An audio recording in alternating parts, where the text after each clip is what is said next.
বাজার থেকে সাদা চিনি বা রিফাইন্ড সুগার না কিনে ঘরেতেই তোমরা তৈরি করে নিতে পারবে স্বাস্থ্যকর চিনি, তাও মাত্র একটি উপকরণ দিয়ে।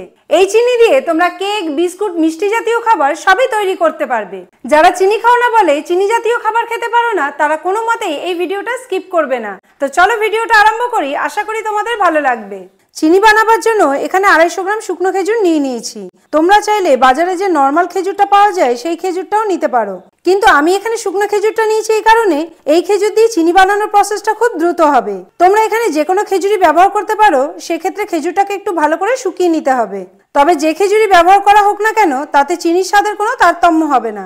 এবার এই খেজুরের বীজগুলো ভেতর থেকে বার করে এগুলোকে ছোট ছোট পিস পিস করে কেটে নেব।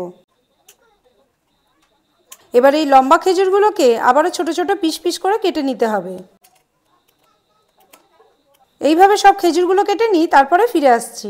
সবগুলো খেজুরই আমি ছোট ছোট করে কেটে নিয়েছি। এইভাবে কাটার উদ্দেশ্য হলো খেজুরটা খুব তাড়াতাড়ি শুকিয়ে যাবে। তোমরা চাইলে এখানে বড় বড়ও কাটতে পারো, সেক্ষেত্রে শোকাতে একটু সময় নেবে। এবার একটা বেকিং ট্রেতে খেজুরগুলোকে ঢেলে নেব। এবার 2 থেকে 3 দিন খেজুরগুলোকে রোদ্দুরে ভালো করে শুকিয়ে নিতে হবে। তবে এই খেজুরগুলোকে শুকানোর একটা সহজ পদ্ধতিও রয়েছে, তো চলো সেটাও তোমাদেরকে দেখিয়ে দিই। তো মাইক্রো ওভেনের ভেতরে দিয়ে বা যে কোনো ওভেনের ভেতরে দিয়ে তোমরা এগুলোকে শুকিয়ে নিতে পারো। এখানে আমি 20 থেকে 25 মিনিট মাইক্রো ওভেনে দিয়ে আমি এই খেজুরগুলোকে শুকিয়ে নেব। মাইক্রো ওভেন থেকে খেজুরটাকে ড্রাই করে নিয়ে চলে এসেছি। এবার তোমরা দেখে নিশ্চয়ই বুঝতেই পারছো যে খেজুরটা ভালোভাবে ড্রাই হয়ে গেছে। একটা তোমাদেরকে ভেঙে দেখাই। এই দেখো কত সহজভাবে খেজুরটা ভেঙে গেল। এই খেজুরটা এখনো গরম আছে, এটা ভালোভাবে ঠান্ডা করে নিয়ে একটা ব্লেন্ডারের মধ্যে আমি ব্লেন্ড করে নেব। ব্লেন্ড করার সময় তোমরা যদি দেখো যে খেজুরগুলো ভালোভাবে শুকায়নি, একটু ভেজা ভাব রয়েছে, তোমরা অর্ধেক ব্লেন্ড করা অবস্থায় খেজুরগুলোকে বার করে নেবে। নিয়ে আবারও একটু রোদ্দুরে ভালো করে দিয়ে শুকিয়ে নেবে, তারপরে ব্লেন্ড করে নেবে।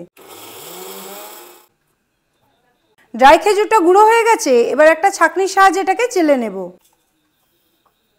এখানে ড্রাই খেজুরটাকে আমি পুরো ডাস্ট করব না, যেহেতু চিনি বানাচ্ছি তাই এখানে দানা দানাই রাখবো।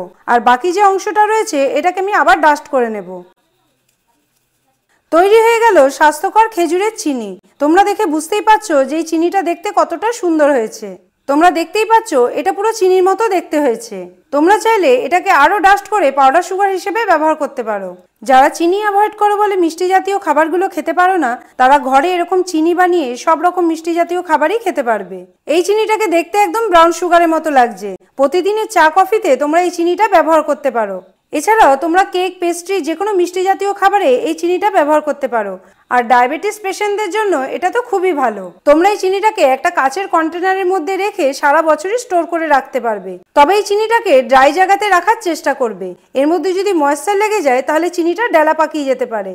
তোমরা দেখতেই পারলে এই চিনিটা বাড়িতে বানানো কতটা সহজ। তোমরাও একবার এই রেসিপিটা বাড়িতে ট্রাই করে দেখতে পারো। বন্ধুরা, আমার বানানো এই চিনির ভিডিওটা তোমাদের কেমন লাগলো সেটা আমাকে কমেন্ট করে অবশ্যই জানিও। এই ধরনের নিত্য নতুন মজার ভিডিও দেখতে হলে আমাদের পেজটাকে ফলো করে রেখো। ভিডিওগুলো যদি তোমরা ইউটিউবে দেখে থাকো তাহলে আমাদের চ্যানেলটাকে সাবস্ক্রাইব করে দিও। দেখা হবে নেক্সট একটি ভিডিওতে। টাটা।